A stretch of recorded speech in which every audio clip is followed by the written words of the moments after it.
Well, cheating on the husband, are we? Not if I have anything to do with it. Hey there, Mr. Redder here. And Karen. Welcome back to another episode of Reddit Podcast Stories. Our first story we'll be reading today. Karen has an emotional affair on her husband and leaves him. I give her a piece of my mind. Hello all. It's been rough with my only daughter as of late. My husband and I, both of us are 55, we have one daughter who's 30.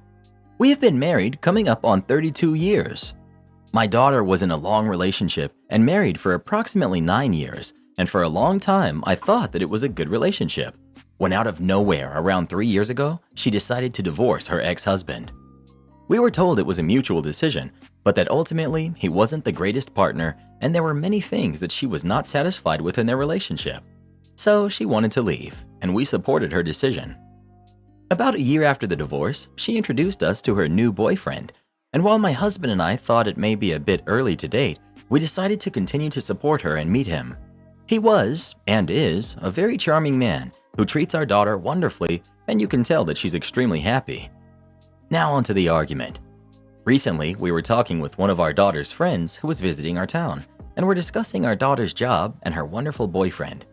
Her friend in the conversation made a comment about how they were lucky to be in the same orientation together when they started work. As soon as she saw our confused faces, she gave us the full story, as she realized we hadn't been given it. Our daughter had told us while her and her boyfriend worked for the same employer, they didn't meet until after the divorce. We pressed the friend for more information, and she begrudgingly told us that our daughter and her boyfriend had met during orientation at work while our daughter was going through her marital issues. This led to them becoming closer and her filing for divorce from her ex-husband about a year later. So later that day, I asked to have a conversation with my daughter, and I brought up what her friend had told us. She turned white as snow and basically confirmed her friend's story, but reiterated that there was no physical cheating. I told her that physical cheating was not the only way that you could hurt someone, and that it appeared that she had emotionally cheated on her ex-husband.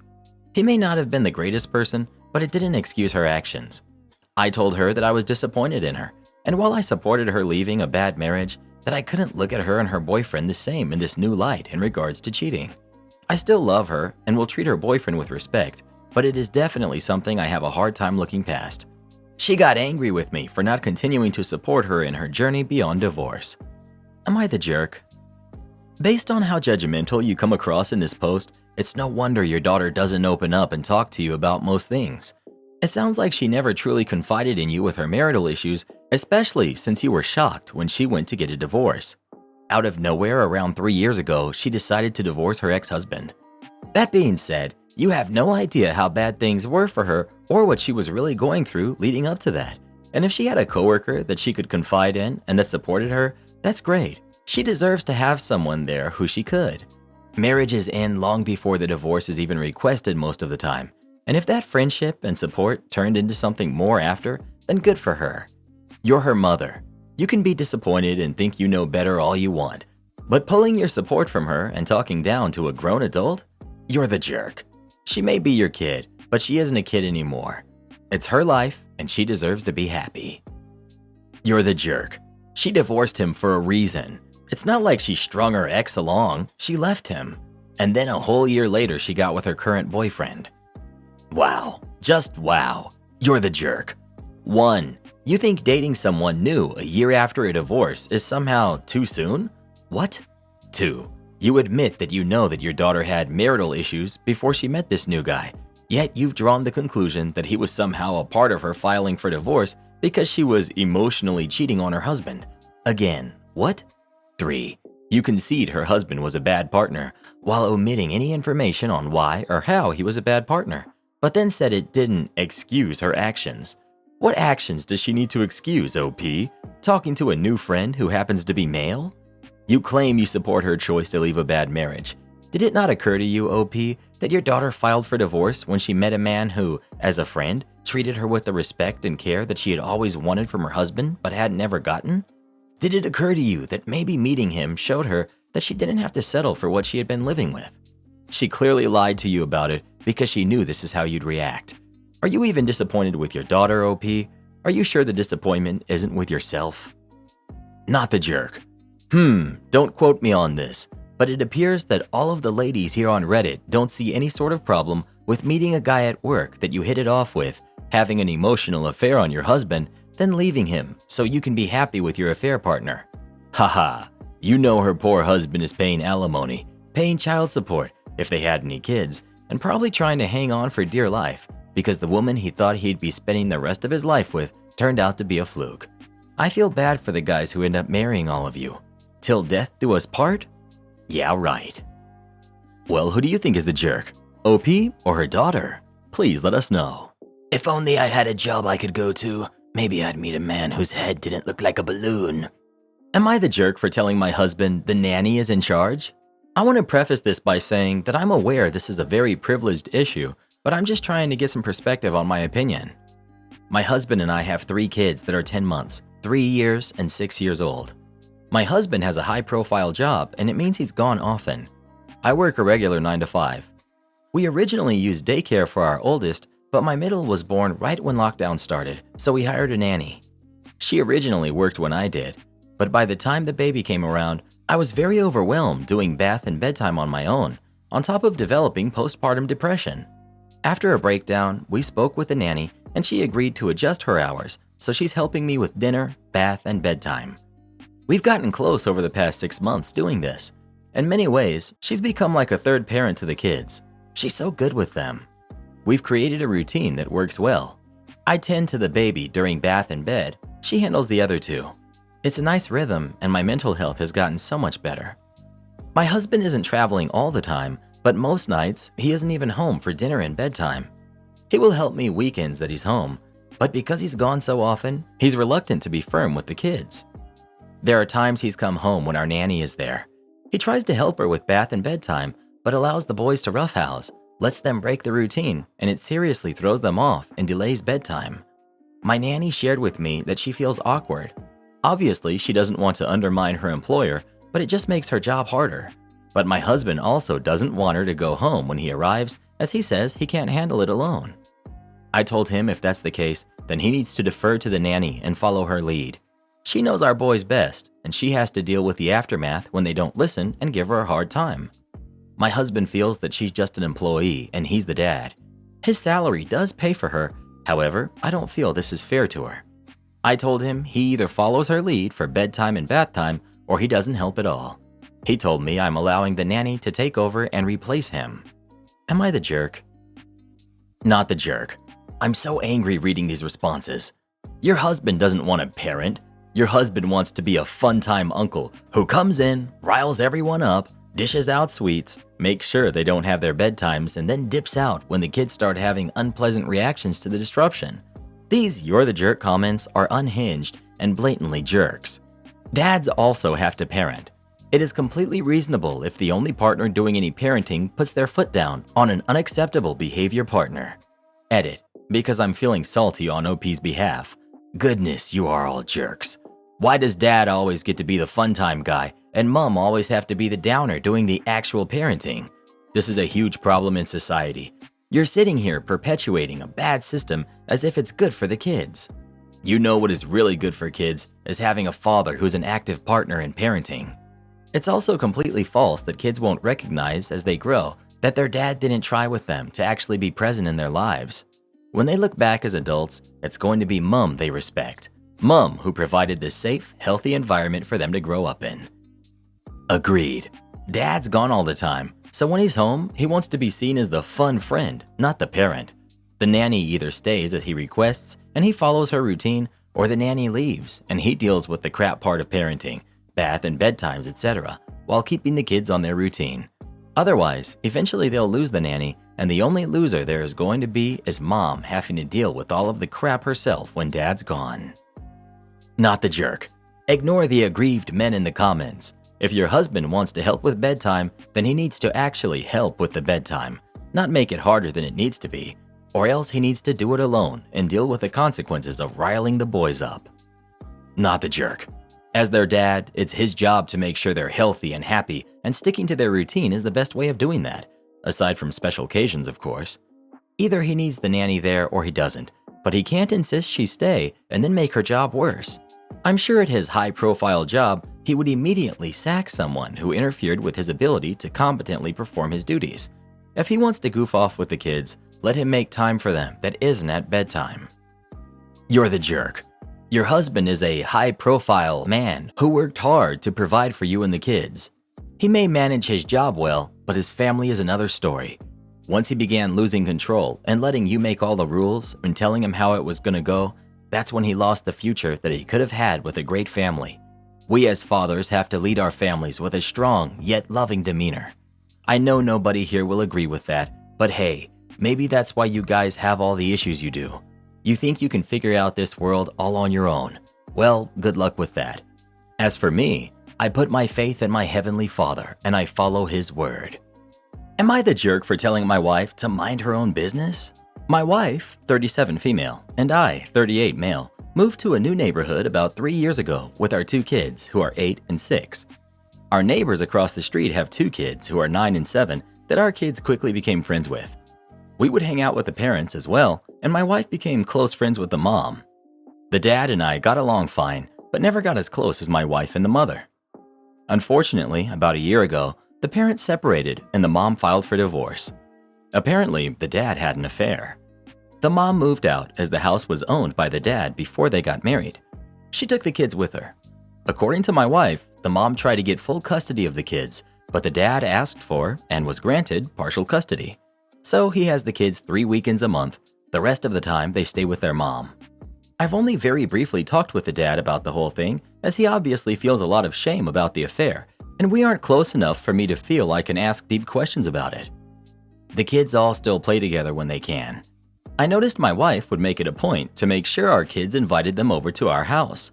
I also noticed that my wife was asking the neighbor kids some pretty odd and honestly rather intrusive questions about their dad, like if he has friends over at his house when they are there, what he feeds them, what rules he has at home, do they feel safe there, etc.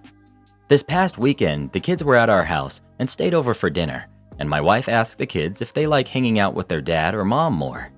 I cut in before the kids could answer, and I changed the subject to watching a movie after dinner. As my wife and I were cleaning up, I asked her what all the questions were about. She said that her friend is still trying to get full custody of their kids, and she asked my wife if she would keep an eye out for anything that she could use to build the case against the dad. I was shocked. I told her that's none of her business, and she needs to stay out of it. I told her it seems like her friend is still upset about the affair and is using that anger as justification to try and take the kids away from their father. I told her that neither of us have ever seen a single thing to indicate that this guy is a bad father. Sure, he had an affair, and that makes him a bad husband, but that has zero influence on his ability to be a good, loving father. I told her what her friend asked her to do was gross, and the fact that she's going along with it is something that I strongly disagree with. I told her she needs to mind her own business. She said she's just trying to look out for her friend, and she's trying to make sure that the kids end up in a situation that is best for them. I told her that essentially spying on our neighbor is not her responsibility, and she's definitely in the wrong for asking the kids the kind of questions that she is. She feels she's completely justified, but I do not. Not the jerk.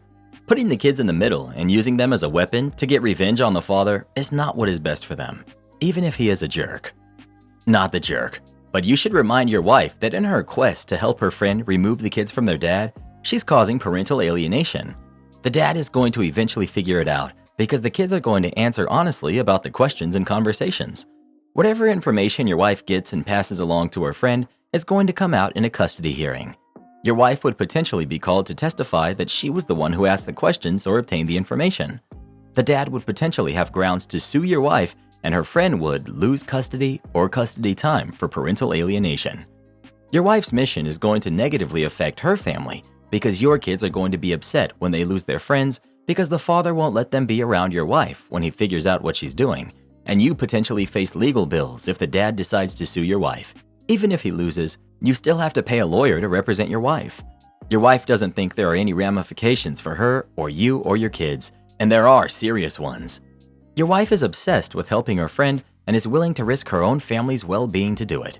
She needs therapy. Am I the jerk for not letting my daughter miss out on stuff just because her stepsister doesn't get to go too?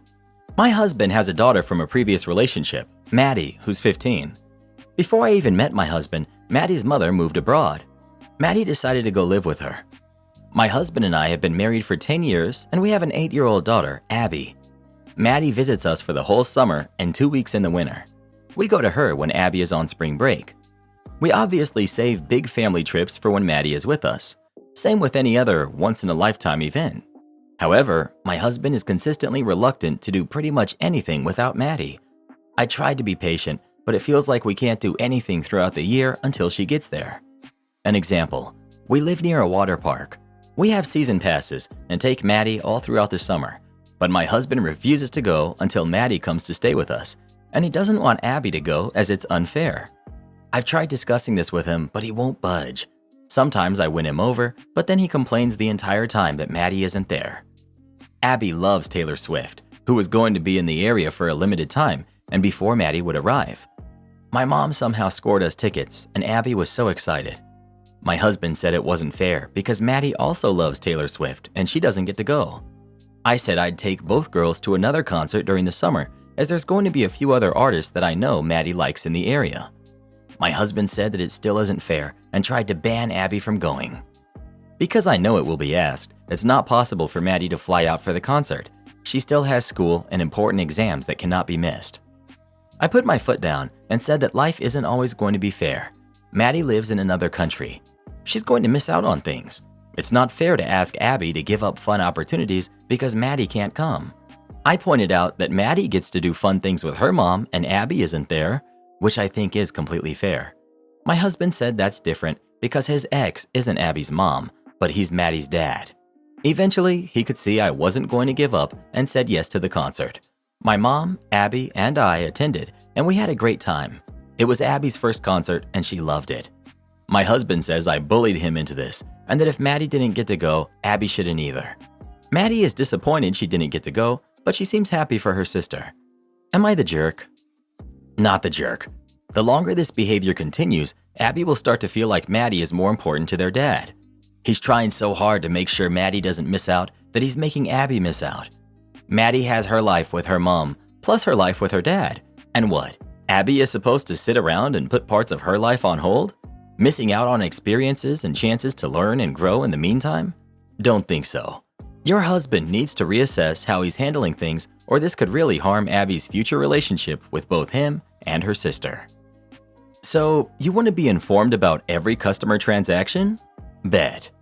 A few years back, I used to work retail at a brick-and-mortar shop owned by a guy that, well, let's just say that if we left him alone, the place would fall apart within minutes. There was myself, 2 other associates, and 2 assistant managers, one of whom bought the business out, turned it into an online shop, and is doing pretty well for himself. But I digress. Said owner had no clue how our inventory system worked, let alone our POS system. But he absolutely insisted that he knew everything about the place inside and out, and threatened you with unemployment whenever things didn't go his way. One day, I called his bluff and walked. Not 30 minutes later, while I was sitting in a nearby park, did he call me, begging for me to come back. Squeezed a sizable raise out of him in the process. This know-it-all owner was so convinced of his hype that he insisted and demanded that we call him after every customer transaction, go over what was said so he could tell us we were wrong, even after upselling and setting up a delivery account. Mind you, this is in the Upper West Side of Manhattan, where it's busy for roughly 5 out of the 8 hours during any given shift. Cue the malicious compliance. Despite a line of customers at my register, I had to stop things, pick up the phone, and make the call, all while my line of customers, and what would be typical New York levels of patience, would drop their stuff and walk out. The ones that stuck around waited the 5, maybe 10 minutes each phone call. It got so bad at one point, one of my regulars grabbed the receiver and proceeded to lay into know-it-all owner about how he's losing business because of his crazy policy. Owner dug in his heels though, bless his heart, and insisted that things be done his way. All right, bet. I tried to keep the conversations receiver only. Now it's been upgraded to speakerphone. Now everyone in the store, and I do mean everyone, can hear how much of a colossal jerk he was. This business that was once about $5,000 a day in in-store sales dropped to just north of $1,500, while deliveries, which were about $6,000 a day, dropped to roughly half that.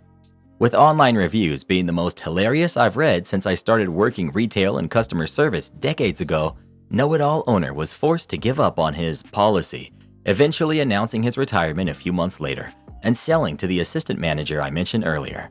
It's something we still joke about years later on our occasional catching up sessions. Me: "Hey, remember that time know-it-all demanded that we call him after every transaction?" Assistant manager: "Yeah, I laughed in his face about it. He didn't like me much after." Am I the jerk for insisting my pregnant sister switch bedrooms with me? My sister and I, both mid-20s, I'm a few years older. We share a house together. It was our parents' house and we both inherited it after they passed. We have equal share and ownership of the house. The house has 4 bedrooms. One is the master room and has an ensuite and a walk-in wardrobe. The other 3 just have built-in robes. When we both moved back in after deciding that neither of us wanted to sell, we agreed that she could have the master suite, but the 2 largest of the other bedrooms would both be mine. One is an actual bedroom and the other is a gaming room for me. The last and smallest bedroom is a guest room. Her boyfriend's been living here for a while, and she recently told me that she's pregnant. I'm not particularly looking forward to sharing a house with a screaming baby, but it's her house too, and she has every right to be here and raise her kid. Obviously, the baby will need a bedroom, and I was expecting that to be the guest room. It's the smallest bedroom in the house, but it's still the same size as a standard bedroom. But my sister wouldn't go for that. She's insisting I move my stuff out of my game room so that can be the baby's room. I told her that I'm not moving my stuff into the guest room because that wasn't our agreement. But then she informed me that actually I won't be able to do that either, as we would still need a guest room, especially with the baby coming, as her boyfriend's family will want to visit. So I said, fine, you can have my game room if you move into my room and give me the master room. She started crying and said that as a mother, she's going to need her own space and she deserves the master bedroom. I asked what she expected me to do, and she said I should just suck it up and keep all my crap in my own room. We're at an impasse and I can't get her to come to a real agreement with me. She keeps calling me a huge jerk and says that I should let her have both the master bedroom and my gaming room because she needs them more. Her boyfriend says I should just deal with it, that because I don't want kids anyway, I should just suck it up. My girlfriend, who also spends a lot of time here, is on my side and says my sister is being a spoiled, entitled little brat. Am I the jerk? Edit: she can't buy me out, she doesn't have the money. We each got some money along with the house, but she wanted a fancy Range Rover, so most of hers went to that, and she can't get a loan because she's only working part-time at the moment. I still have all of my money plus some of my own savings, so I will be having a discussion with her regarding buying her out. The house is located in a nice expensive area, so what she gets from me for her half will be enough for her to buy an average 3-bedroom house in a cheaper area. Really don't want to sell if I can help it, as the house has been in the family for a long time. Not the jerk about giving up your rooms, but I am very doubtful this living situation is going to last. She's doing a slow takeover and it will only get worse, especially if she has more kids. Have you ever discussed her buying out your share, or honestly just selling and getting your own home? Not the jerk. Do not under any circumstances give up your gaming room, or else they're going to try and move you out of that house. Tell her to take the guest room and make it an even 2 bedrooms for each. The boyfriend's family can sleep on the sofa or they can go to a hotel. You own half of the house, not him. Karen demands I pay her rent because she's pregnant and quit her job. I'm 18, female, and my brother, who's 21, and his girlfriend, who are 20, are currently living with my parents, who are 40 and 46. She moved in after my brother revealed that she was pregnant and that he wanted her to live with us in case something were to happen, since he doesn't have his own place and neither does she. She is not a good person. She's extremely manipulative and she's bipolar. I've had problems with her in the past because I've caught her wearing my clothes, using my skincare and makeup, and just overall invading my privacy, as well as my younger brother's, who's 17. I've brought this up to my parents and they took it with a grain of salt, so I began to dislike her more and more as she continued to cause problems for me and my brothers. Anyways, she's 4 weeks pregnant and she's already milking it. She'll whine to my brother about her pregnancy cravings, how much her stomach hurts, how tired she is, how she needs a bigger bed to sleep in. They sleep on a twin-sized bed in the living room, and a bunch of other BS. She also brought up quitting her job due to feeling sick all the time, and my parents opposed this since she wouldn't be able to pay rent. Fast forward a few days later, and she quits anyways, and she doesn't have rent money, and neither does my brother since his payday wasn't for another week or so. So they come up to my room and ask for $200 to pay their rent. I tell them no, and she goes on this rant about how sick she feels and how much pain she's in because of the baby, and that she would have the money if she weren't forced to quit. I explode on her and tell her that I don't give a hoot that she's pregnant, a few weeks pregnant at that, and that she'll just be using it as an excuse to leech off my parents and my brother. We get into a screaming match, which results in her crying and my brother calling me a heartless jerk, and they run and tell my parents about how mean I was being to her. My parents are on my side, and they told her that I'm right about her being lazy and that they are not allowed to ask me or my younger brother for rent in the future. But they thought that I took it overboard by saying that I didn't care that she was pregnant and for calling her a leech. Her and my older brother are ignoring me now, and they said that if I don't apologize for what I said, then they are going to continue to not speak to me, and they're going to keep the baby away from me once she gives birth. I'm not sure if I should apologize. I want to be in the baby's life, but I simply do not feel sorry for anything I said. Am I the jerk? Not the jerk. No need to apologize. She is a leech, and you don't have to care about her being pregnant. Poor baby, if there really is one. Oh no, a lazy mother is going to keep her newborn away from me. Whatever will I do? Not the jerk. And for your sake, I hope they keep the baby away from you. With 2 brothers and you being the sister, they will do almost anything to get free childcare from you. Lock down your stuff and your information. Protect yourself from identity theft because they will take loans in your name. Have a conversation with your brother, friend, or a parent in earshot about identity theft and how you would 100% prosecute to the fullest extent.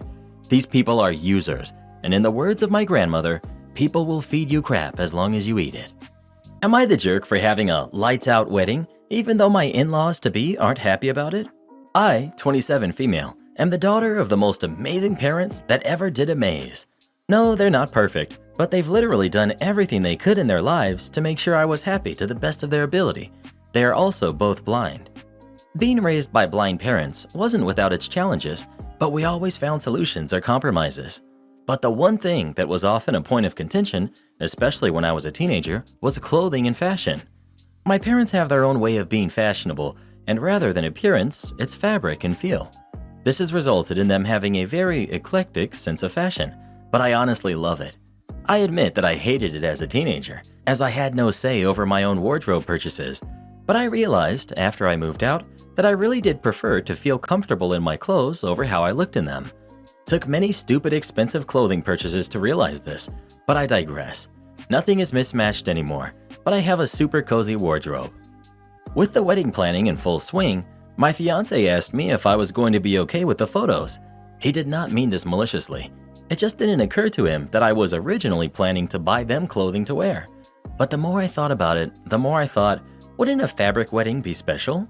Essentially, the whole wedding will be in the dark. I was inspired by a restaurant I saw in a movie. I realized that I don't want to dress my parents. I want them to be comfortable and to enjoy our wedding the way they experience it. And the more I thought about it, the more I realized I want to experience this special day as they would too. My fiancé, honest to God, does not care. In his mind, the moment I said yes, I became his wife. I love him. To avoid accidents, we're going to be using glow stick lighting, and everyone will be provided free bracelets and necklaces. They light up enough to not crash into each other, but not so much as to light up the room. We're also hiring event staff with night vision for this equipment too. When we announced, most of the family was supportive. My family goes without saying. Fiancé's family is iffy. His brother loves the idea and is going to come in a velvet suit, a la Austin Powers. Honestly, it's his parents that are really against it. We had a huge fight over it when they argued that it's not fair to punish the guests because my parents are blind. The reason I think I may be the jerk is because the part of his family that is siding with his parents are vowing to boycott if we don't have lights. My husband just thinks it's their loss and that his parents will attend, even if begrudgingly. But I know it would hurt his relationship with them, and I don't want to do that. It's not that this is a hill I'm willing to die on, but it's my wedding, and this would be really special to me. In quotations, because my husband has told me he'd marry me in the Walmart if that's what I wanted. He just wants to marry me. Am I the jerk? Edit. I feel like I keep seeing these points brought up, so I'd like to address them. 1. We've hired a wedding planner whose literal job is to make sure this event runs smoothly and safely. They are literally being paid to factor in any contingency to ensure the safest experience. 2. There will literally be staff wearing night vision goggles monitoring every table to ensure everyone's safety, and so that if anyone needs help or guidance, they will provide it. Be it for serving food to escorting other guests, there were 200 invites sent out, and 121 have RSVP'd yes. Each table is set to seat 6, so at this time we're paying for 20 extra hands to cover the tables for 121 guests. This isn't counting our table or the exits. 3. I've heard a lot of people imply that glow bracelets and glow necklaces won't be enough. Having been to many nightclubs and raves in my teens and early 20s, I can promise you that 121 wearing these is enough to see with, and the staff will manage the rest concerning tripping hazards and directions. 4. A lot of "you're the jerks" are making very valid points, and I'm discussing them with my fiance. I'm also making a list of strong points to go over with my planner tomorrow. But for those people whose only argument is that they wouldn't be comfortable not being able to see, that's literally the point. You're not supposed to see. If someone came in a giant furry Sully from Monsters Inc. costume, I'd be thrilled when I ran into them. The wedding isn't going to be focused on visually enjoying the experience. It's about hearing, smelling, tasting, and feeling it. I know for a fact that enjoyment isn't dependent on sight. Okay, cool concept, sounds great on paper, but in reality, someone is going to get hurt. Someone is going to fall or miss a step, or run into someone else and they will fall. Glow sticks are not enough. You can't see people's feet with glow sticks. What if someone chokes on food and no one can see them? Choking people aren't loud and their airway is blocked. What about parents with kids? They will lose the kid in minutes. What about people who have allergies? They cannot see what they are eating. I think there are better ways to honor your parents. Maybe have a select time that the lights will go out, or a toast or something. You're the jerk. This is a bad idea. Edit.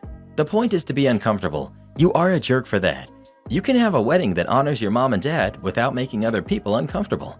Really think about this. It will be dark, and there's a real chance of some sort of assault since no one will be able to see. It would take one person to make it a nightmare for everyone. Oh, look, I just got grabbed. Oh goodness, just think if one of the servers was a creep. I have night glasses and everyone else is blind.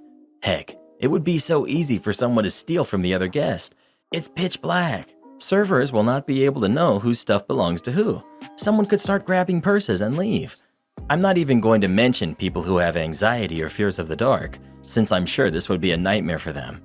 Edit 2. I've really been thinking about this. Think of the people who get surprised easily. They will either flee, fight, or freeze. If someone startles and they are a fighter, then you're going to have someone panic and boom, now we have someone injured due to a punch or something. Anyone that panics and is loud, shots or whatnot, yeah, that will be fun. Or just think if there were an actual emergency. People already panic during those, but now you are adding that they are in the dark. Hey, I need you to do something for me. Less than half of our listeners are subscribed to the channel, but once you hit that subscribe button, it really tells the folks at YouTube that we're doing a good job, so they'll show our videos to more people. And watch this video next, the one that popped up on the screen. You will love it.